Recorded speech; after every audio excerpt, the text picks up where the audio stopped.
Telugu Desam party సిద్ధాంతం gender equity ద్వారా ఆడవారికి సమాన హక్కులు కల్పించడం ద్వారా వారిని ఆర్థికంగా, రాజకీయంగా, సామాజికంగా పైకి తేవాల్సిన బాధ్యత మనందరిపైన ఉంది. ఇప్పటికి కూడా మనం వివక్ష చూపిస్తూనే ఉన్నాం. ఎవరైనా మహిళలను చూస్తే మనకందరికి కూడా ఒక చిన్న చూపు, మీకేం తెలీదు, మీరుండండి అనే విధంగా మాట్లాడుతున్నాం. రెండో విషయం మీరు చూస్తే అధ్యక్ష, చిన్నప్పుడు తల్లిదండ్రుల పైన ఆధారపడతారు, పెద్ద అయిన తర్వాత భర్తల పైన ఆధారపడతారు, మళ్ళీ ముసలి వాళ్ళైతే పిల్లల పైన ఆధారపడతారు. కానీ ఎప్పుడు కూడా వివక్ష చూపిస్తూనే ఉంటారు. అందుకే ఈ రోజు గర్వంగా చెప్పగలుగుతున్నా, మహిళా సాధికారిత ప్రారంభమైంది తెలుగుదేశం పార్టీతోనే ప్రారంభమైందని చెప్పి కూడా గర్వంగా చెప్పగలుగుతున్నా. 86లో అధ్యక్ష మహిళలకు ఆస్తిలో సమాన హక్కు ఇచ్చాడు ఎన్టీ రామారావు గారు. అంతవరకు వారసత్వంగా మనం ఒక్కసారి చూస్తే ఆస్తిలో సమాన హక్కు లేదు.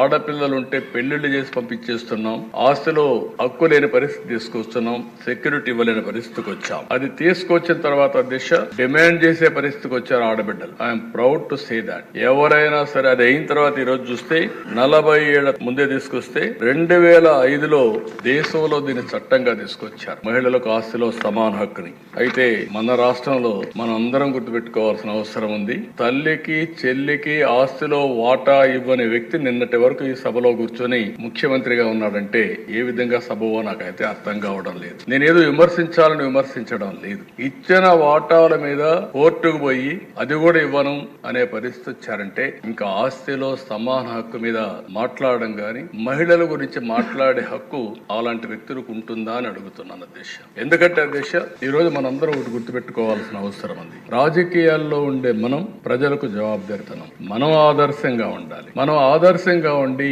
ప్రజలకు కూడా ఆదర్శమైన విధానాలకు స్ఫూర్తినిచ్చే బాధ్యత మన పైన ఉంది. అలాంటి వ్యక్తులు తల్లికి కూడా నేను వాటాలు ఇవ్వలేదు, లేకుంటే నేను మార్చుకుంటున్నాను, ఇది నా వాటా అని చెప్పే పరిస్థితికి వచ్చారంటే చాలా బాధేస్తుంది. కనీసం సభ్యత ఆ విషయం కూడా మర్చిపోయి ఇలాంటి చేసే పరిస్థితికి వచ్చారు. నేను అనేక సందర్భాల్లో అనేకమైన రిఫార్మ్స్ తీసుకొచ్చాను మహిళల కోసం. ఒక స్టేజ్ లో మీరు చూస్తే అధ్యక్ష, మహిళ పుడితే భారం, ఈ అమ్మాయిని ఎట్టమేస్తాం కాబట్టి వివక్షత చూపించే సమయం అది. ఆ రోజు నేను చెప్పాను, మీ పుట్టిన అమ్మాయి మీకు భారం కాదు, ఈ ఇంటికి ఒక మహాలక్ష్మి. అందుకే పుట్టిన ఆడబిడ్డ పేరుతో 5,000 రూపాయలు బ్యాంక్ లో డిపాజిట్ చేసి పాస్ పుస్తకం ఇచ్చి 18 సంవత్సరాల తర్వాత ఎంత డబ్బులు వస్తుందో ఆ డబ్బులు ఆ అమ్మాయికి ఒక కుటుంబ పెద్దగా కానుక ఇచ్చానని చెప్పి కూడా నేను మీకు తెలియజేస్తున్నాను. ఇటీవల నేను హైదరాబాద్ లో అపోలో హాస్పిటల్ పోతే ఒక బెనిఫిషియరీ తీసుకొచ్చి మీరు ఇచ్చిన డబ్బుల వల్ల నేను చదువుకొని ఈ స్థాయికి వచ్చారని చెప్పే పరిస్థితికి వచ్చారు అధ్యక్ష.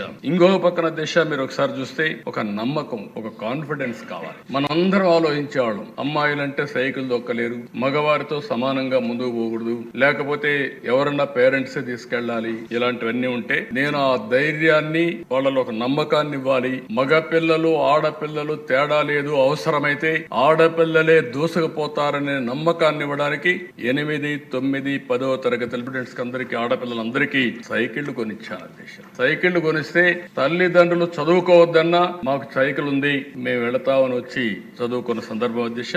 అలాంటి ధైర్యాన్ని ఇవ్వగలిగాం. ఇంకో పక్కన అధ్యక్ష స్పీకర్ గా కూడా ప్రతిభా భారతిని పెట్టాం. నేను పెట్టిన ఉద్దేశం కూడా ఆ రోజు ఇక్కడ కూర్చున్న వాళ్ళు అధ్యక్ష అన్నప్పుడు ఒక మహిళా స్పీకర్ ని చూస్తే గౌరవం పెరుగుతుంది, ఆడబిడ్డల్లో కూడా ఒక నమ్మకం వస్తుందనే ఉద్దేశంతో ఆ రోజు పెట్టాం. ఈ రోజు అధ్యక్ష president of India Narendra Modi గారి నాయకత్వంలో ఒక మహిళ దేశ రాష్ట్రపతి, ఒక ఆర్థిక మంత్రి నిర్మలా సీతారామన్ గారు, ఇక్కడ 3 మంత్రులుగా పెట్టాం. 21 మంది ఎమ్మెల్యేలుగా ఉన్నారు. ఈ రోజు అధ్యక్ష 8% తో ప్రారంభమైనటువంటి రాజకీయ రిజర్వేషన్లు స్థానిక సంస్థల్లో నేను 95లో 33% చేశాను. ఇది ఈ రోజు 50% అయింది. దేశంలో మొన్నే బిల్లు పాస్ చేశారు, 33% రిజర్వేషన్లు. నెక్స్ట్ అసెంబ్లీకి వచ్చే లోపల డీలిమిటేషన్స్ అయిపోతే ఈ రిజర్వేషన్లు వస్తే 33% ఆడబిడ్డలు ఈ సభలో ఉంటారు. 70-75 మంది ఆ రిజర్వేషన్ ప్రకారం 1/3 ఉంటారు.